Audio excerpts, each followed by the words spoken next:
তো আজকে আমি বানাবো দুনিয়ার সব থেকে বড় সেন্টার ফ্রেশ। এটা না, আরে অনেক ভারী। দেখো এটা ওয়ালা। ও ভাই, এখন দেখি এটা দিয়ে কত বড় বাবল ফুলানো যায়। তাই জন্য আমি নিয়ে চলে এসেছি 1000 সেন্টার ফ্রেশ। আর এখন সবচেয়ে কষ্টের কাজ হলো এগুলোকে ছিলা।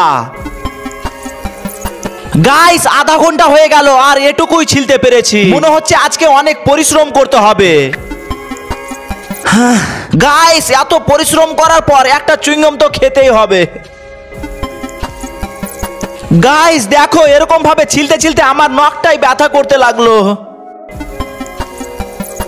তো ফাইনালি পুরো 2 ঘন্টা পরিশ্রমের পর সম্পূর্ণ চুইংগম ছুটানো কমপ্লিট হলো।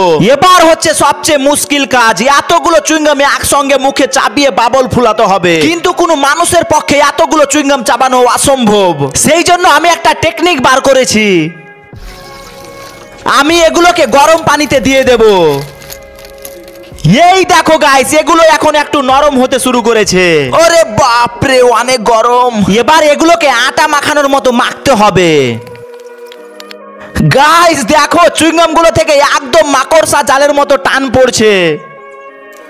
দেখতে তো পাচ্ছই, অনেক পরিশ্রম করতে হচ্ছে এটা করতে। তো ফাইনালি এবার বড় সেন্টার ফ্রেশের শেপ দেব। দেখো बस ये जल्दी से सूख जाए, তারপর আমি বড় বাবল ফুলাবো। দেখো, এটা হলো দুনিয়ার সবথেকে বড় সেন্টার ফ্রেশ আর এটা হলো সবথেকে ছোট সেন্টার ফ্রেশ। গাইস এখন তোমরাই মিলিয়ে দেখো কতটা ছোট বড়। চলো এবার এটা ফুলিয়ে দেখবো। গাইস এটা দিয়ে ফুলানো ট্রাই করি। প্রথমে রুটির মতো করে কাকের সঙ্গে ভালোভাবে লাগিয়ে দিলাম। এবার ফু মেরে দেখি কত বড় ফুলানো যায়। গাইস দেখো কত বড় বাবল ফুলেছে। আরে যা। গাইস তোমরা যদি 2 লাখ লাইক কমপ্লিট করো তাহলে আমি এত বড় বাবল ফুলিয়ে দেখাবো।